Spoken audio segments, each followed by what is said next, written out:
Gilmore. Well, today, Corla, we learned that Ireland has come first in something.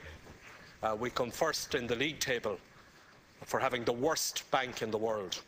The Anglo Irish Bank, we're told today, is the biggest loss maker of any bank in the world, and that's on top of the fact that the Irish Bank bailout is the most expensive bailout anywhere in the world.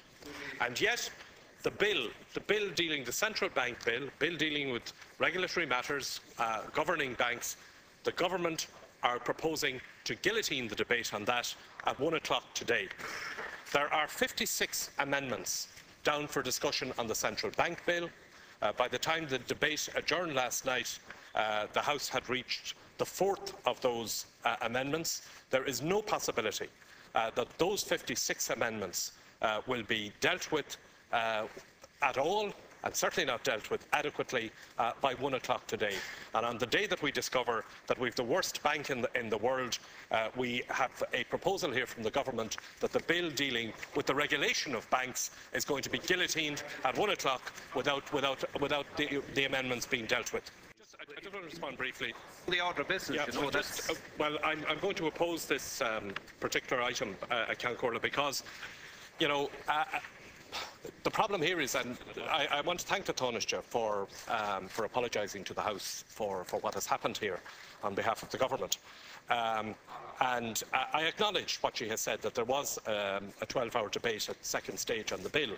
The problem, however, is that the amendments we're now dealing with were submitted by the Minister after that second stage debate had concluded. And the difficulty, I mean, we're talking here about planning legislation, which is complex at the best of times. And we have a double problem here at Count Corla now. First of all, we have a long list of amendments to be dealt with.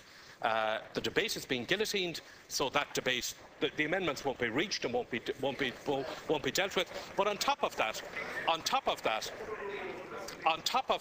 we have no explanatory memorandum explaining what these changes in planning law actually amount to.